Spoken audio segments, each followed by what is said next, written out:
So what I was saying, this work evolved from a close collaboration that I have with colleagues in Argentina at the National University of Cordoba.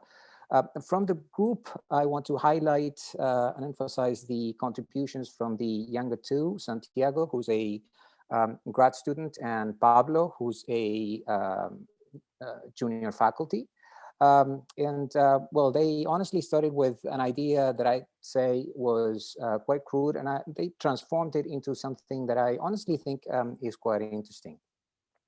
So to frame the conversation, let me start by saying a few words about Faraday rotation. And for those of you who are not familiar, this is a magneto-optical effect where a linearly polarized beam starting, say, from point 1 is propagating towards point 2. And it undergoes the plane of polarization undergoes a rotation as it propagates through a medium that is circular birefringent in the presence of a magnetic field B that is aligned with the direction of propagation. Now, what's relevant to this presentation about Faraday rotation is the fact that if I was to place a mirror here in point 2 and send the beam back onto 1, then the beam would also undergo a rotation that is, the plane of polarization would undergo another rotation that is clockwise when seen from this perspective and adds up, not subtract from the rotation that it already underwent. And so here, when I'm back in point 1, I will have 2 times theta, not the beam initially. And so it's in that context that we talk about Faraday rotation breaking reciprocity, breaking local reciprocity, in the sense that an exchange from, say, the emitter and the receiving ends doesn't leave the dynamics unchanged.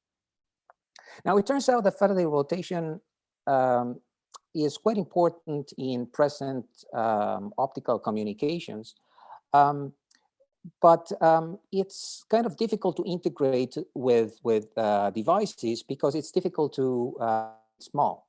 And this is because this effect is relatively weak, and the systems that you need become quite bulky. And so for that reason, there's been a lot of efforts in the photonics community to develop systems that behave like Faraday rotation or lead to Faraday rotation-like phenomena. And here, without trying to be comprehensive at all, I'm highlighting some examples from the literature. This first paper, for example, by the Lipson group, uses some nonlinear effect in silicon waveguides to propagate in one direction. This one is quite interesting, adapts the ideas to acoustics, and develops a sound circulator, meaning that essentially if I input sound at port 1 and I make it go into port 3, if now sound comes in from port 3, it won't come back to port 1, it will go onto port 2. In this example, the authors use a collection of disc optical resonators arrayed to form a ring, and this system is in contact with a heat path. The point is that if one illuminates each of these resonators in a sequential way where there's a change in phase and the protocol is right, essentially one can make the heat move. Will move in a either clockwise or anti-clockwise direction, depending on the parameters that one has set up. So let's now switch to a sort of framework that we are all more familiar with. And let's start by looking at 2 nuclear spins, identical nuclear spins that are coupled and in the presence of a magnetic field. And let's imagine that the initial state of polarization is up-down. We know that this state is not going to last. The positive polarization is going to move to the right on a time scale that is equal to the inverse of J. And we also know that once spin 2 is polarized up, is going to now transport polarization to spin 1 on an identical time scale. And the fact that these back and forth happens is, of course, due to the flip-flop Hamiltonian, which, of course, is a Hermitian operator. And so there's the question as to whether now one transporting polarization from, say, 1 to 2, but not the other way around. And so is it possible then to create a kind of nuclear spin diode for spin transport? That's the question and the main topic that we want to address today. And so to do that, let me first digress for a minute and introduce some ancillary system that we're going to be relying on, this time in the form of two electron, not nuclear, two electron spins. One has spin 1, the other one is spin S prime equal to 1/2. We assume the two interact with each other through some dipolar coupling JD. And we also assume that it's possible to spin pump spin 1 into some arbitrary state, say, for example, ms equals 0. And for example, let's say we do that spin pumping optically. We're also assuming that we're going to be working at a magnetic field that I refer generically as a matching field, BM, where the energy spacing between the 0 and minus 1 states is identical to the separation between the plus minus 1/2 states of spin S prime. And so if I now go and I plot the energy levels of the combined system, I see that these two states that I've encircled here are degenerate. Now, let's say now I add the two nuclear spins and I make a spin 1 coupled to S and spin 2 coupled to S prime. And so, of course, then every state splits into 2. And well, what I'm going to be doing is I'm going to tweak the magnetic field, fine tune it so that these two levels that I'm pointing at now become degenerate. And so it's in these conditions that now I can recreate a flip-flop between these two particular states. And it's pretty much, the dynamics is pretty much identical to what I introduced a minute ago, except that now the coupling is mediated by these electronic spins, not the nuclear spin dipolar coupling.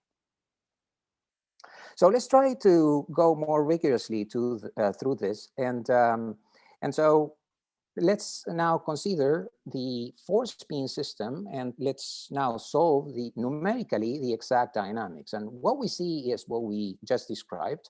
If, for example, we start with spin 1 polarized, spin 2 polarized down, we see this polarization exchanging in this flip-flop fashion that we just talked about. We can, something that we're going to be recurrently making use of in the future is that we can capture these dynamics without the need for describing explicitly the contribution from the electron spins. And so we can translate it all into a nuclear spin only effective Hamiltonian. And without getting into details, if one takes the full matrix of the system and works out the right diagonalization frame, one can actually show that the Hamiltonian boils down to a flip-flop Hamiltonian with an effective coupling, J effective, that simply for completeness I'm listing over here. And this is a function of the dipolar coupling between the electronic spins, and also a function of all these hyperfine couplings connecting the nuclear spins with each electron spin. And so if we now make use of that effective Hamiltonian, then we can reproduce the dynamics pretty well. Again, making use exclusively of nuclear spins without electron spins explicitly incorporated. So now let's see what happens if we introduce spin pumping. And we're going to assume that, say, upon optical excitation, we're pumping spin S into, say, state ms equals 0. And so in this case, if we start, say, from a state up, down, and now this state coherently evolves into a down, up, you see that if we apply simultaneously some optical excitation so that the so that spin S now pumps into 0, we've gone into a state from which we cannot come back. And that is perhaps more clearly stated when we see the energy levels, because we are taking the system from these set of degenerate states into a manifold where the flip-flop is not possible any longer. Again, we can do this rigorously and take, say, the 4-spin system, calculate what happens starting from spin 1 in the up state and spin 2 in the down state. And we see that they switch, but then with the right polarization rate, we actually make this polarization stay. And once again, we can reproduce these with a nuclear spin only model if we then rewrite the Liouville equation in a sort of Lindbladian form. Here we're using these relaxation or collapse operators defined in this particular way. You can see from the structure of the collapse operator, I1 minus I2 plus, that this already is indicating a sort of relaxation that has inherently transport of polarization to the from 1 to 2. And so here we are essentially recreating with a nuclear spin only system a situation where we go from up down to down up and not the other way around. And so with this formalism, we can recreate, at least qualitatively, what happens with the exact solution. Now, let's consider what happens in more complicated systems. And for that, what we can do is we can start by defining a dress nuclear spin, which is a nuclear spin that is surrounded by electronic spins, and then put them all together to form linear chains. So getting an intuitive description for how nuclear polarization transports in one direction alone is not straightforward. And this is a simple attempt to give you a flavor. And it's essentially based on a very, very special spin configuration where I have all nuclear spins pointing down except spin number 1 that is pointing up. Now, we see that I've also chosen to have the electronic spin S in side 2, S prime actually in side 2 to point up. And this is going to be sort of resonant bond that then allows polarization from side 1 to flow into side 2.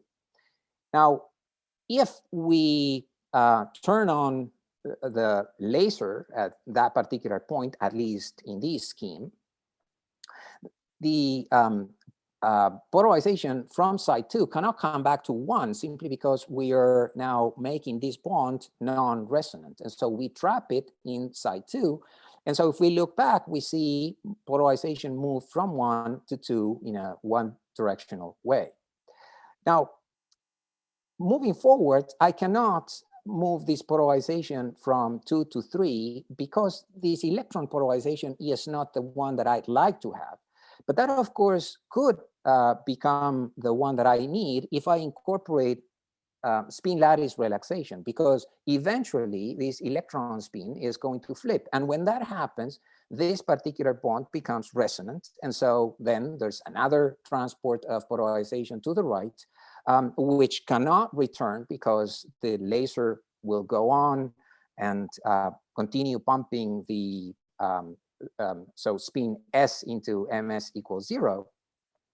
And so once again, I'm in a position where relaxation can flip electron spin when I need it to, and then create a situation for another resonant transport. And so if I look back, what I see is the polarization that started in 1 gradually moving to the right from 1 to 2 to 3. Now, it's true that this description, of course, is applicable to a particular, very special, if you will, configuration, spin configuration. But if you were to go through a detailed analysis, you would find that essentially this applies for any initial configuration, no matter what, including a case where there's no magnetization at all in any electron or nuclear spin. For clarity, I'm emphasizing the fact that optical excitation acts simultaneously in this model on all spins S, not point by point, which is, of course, unrealistic. And I'm also, of course, assuming that there's spin lattice relaxation acting simultaneously. We're asking, however, that these spin lattice relaxation happen at a rate that is smaller than the optical pumping rate, which we've chosen to be equal to the effective coupling between the two electron spins.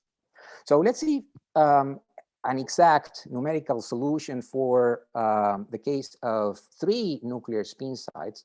All 3 nuclear spins in this case start from 0 polarization. And so when we turn on the light, what we see is this polarization separating. Spin 1 polarizes negatively. Spin 2 at the center remains unpolarized. Spin 3 polarizes positively. And here I want to highlight something that is going to be a constant throughout the presentation, which is the fact that we are not generating net nuclear polarization. And so from that perspective, this is different from dynamic nuclear polarization. We can also capture these dynamics with a nuclear spin only Hamiltonian, and the way to go is just a generalization of what I discussed before. We have a Liouville operator expressed in the form of a sum of Lindbladians. And in this particular case, the collapse operator is the exact same as what we had before, except that now the coupling constant has been changed, has been updated to have a value that is proportional to the spin lattice relaxation rate, not the optical pumping rate. But with those considerations into place, what we have is a nuclear spin only dynamics that agrees quite well with what we derive with the exact solution. You've got about a minute left. All right, thank you. So, these simplification into nuclear spin only dynamics allows us to, for example, tackle more complicated like this one. Notice that we're starting here from, say, a state that is completely unpolarized. If we let now the laser do its job and spin pump spin or spins S, what we see is an accumulation of polarization into, say, the upper half of the chain. Nuclear spins in the lower half polarize negatively, and perhaps we can see that more easily through this plot over here. Once again, the total polarization is, or total magnetization is maintained. In this case, is maintained to be 0.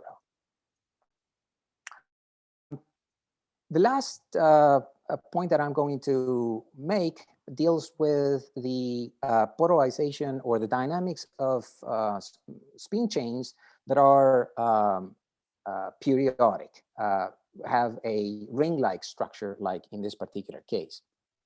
And so going directly into one example where, for example, we start with spin 1 polarized up and spins 2 and 3 polarized down, well, we see what happens here when we do as an exact analytical, we go for a exact numerical solution. We see that the all 3 spins converge to the same polarization. So the polarization distributes uniformly throughout the ring. And this is also something that we can reproduce with the nuclear spin system, of course. But you may ask, what happens then with the directionality to the transport that we saw before. And this we can perhaps see more clearly here. I'm going to start, in this case, an example where we start with polarization concentrated in, say, 0.1, and we're going to let that evolve. And as it evolves, we see the polarization now moving clockwise and simultaneously spreading over time. So here I've captured, I know this movie is perhaps not as clear as it could be. And so here I've captured different screenshots of that movie that show how this polarization evolves. Perhaps it's easier to see it with without the bonds. And we see that we start, everything is concentrated right here at site 1, and subsequently it moves clockwise to the top, and then to the right side, and then to the left side, and then finally it distributes uniformly throughout the ring. Now, the last comment I'm going to make, and I'm going to conclude there, is the question, well, what happens with the polarization, or what happens with the dynamics at longer times? Because here we see the polarization spreading, but physically speaking, there's no reason why the bias in the transport disappears. And the reason that, of course, it's not clear how one can, reveal that, expose that. And so it turns out that it's possible to identify that happening if we look at the Heisenberg representation of the polarization operator at each site J. It's always true that the change in the polarization at this site can be written down as a difference between a current that comes in from J minus 1 and a current that goes from J to J plus 1. Now, for this particular formalism that we've introduced, it turns out one can write down this current as in terms of these Lindbladian operators. And when one uses the expressions that we introduce for these effective collapse operators, what one finds is that these currents boil down to some constant multiplied by a population of this particular population at site J. In other words, what we have is that after time evolves, we're going to end up with a persistent current that is non-zero, and this current actually stays even in the case when we start from 0 nuclear spin polarization and remain at 0 nuclear spin polarization throughout the process. Something interesting is that this current drops inversely with the number of nuclear spins in the chain. And this is somehow reminiscent of a sort of Ohm's law, where the resistance essentially grows in the chain, grows with the number of spins. So I'm going to stop right there, and so that I don't go beyond my time, and I'll simply acknowledge. Give me 1 second.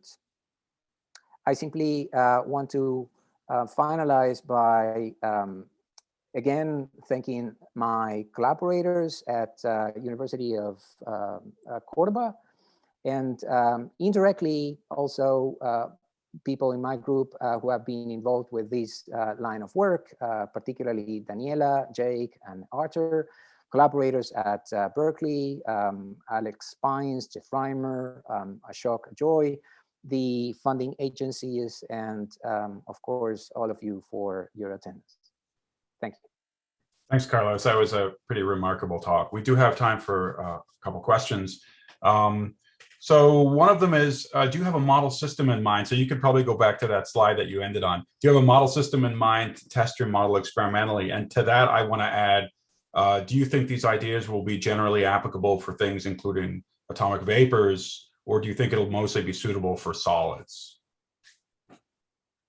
Okay, so thank you for the question, because that is precisely the part of the talk that I didn't have the time to go through.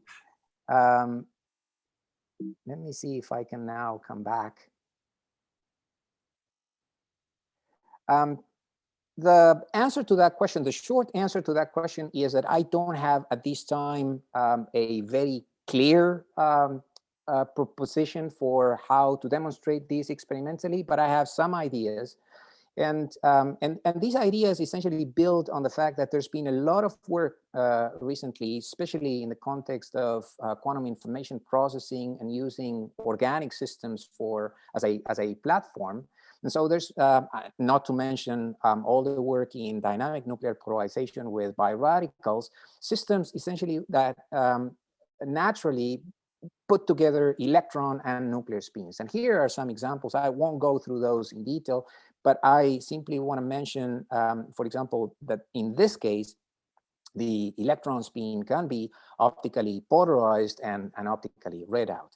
And so with that in mind, for example, one could imagine a situation like a molecule like this one, where now it's only spins 5 and 6, the ones that are interacting via the electron spins. All other nuclear spins are simply interacting with each other via dipolar couplings and are located, let's say, on 2 different halves of the molecule that are chemically different, and therefore I can address individually.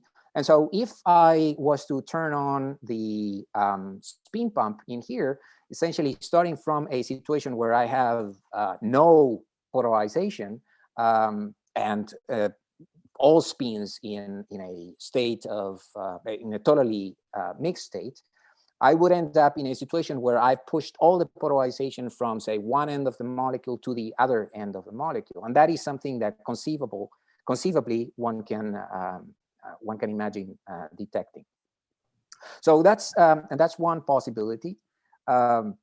There's of course the question: what happens in systems where you have imperfections in the chain? Here, of course, we're assuming a perfectly ordered chain, and that is experimentally difficult to imagine. But fortunately, there are ways around that. And what happens is, if you introduce some imperfection, then you're going to necessarily block the transport of polarization. And this you can see in this particular example, where you have 3 spins, and this hyperfine coupling is actually different. So in this case, nuclear polarization doesn't make it to get to distribute in the way we've seen before.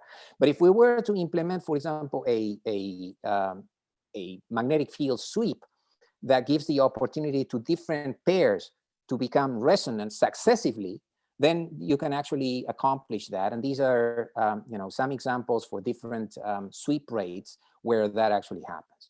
So these are different possibilities that I think experimentally are going to become relevant. I think we have time for a couple more. So Sophia is asking, what sets whether the spin current is clockwise or counterclockwise? Is it a Lorentz-like effect, or is it something else? Yeah, so essentially here, the way it rotates determined by the order that you choose for, say, the spin that pumps and the spin that doesn't. And that's where essentially you break the symmetry. That's the key to it. Were you to reverse it, then you would have the polarization circulating the other way around.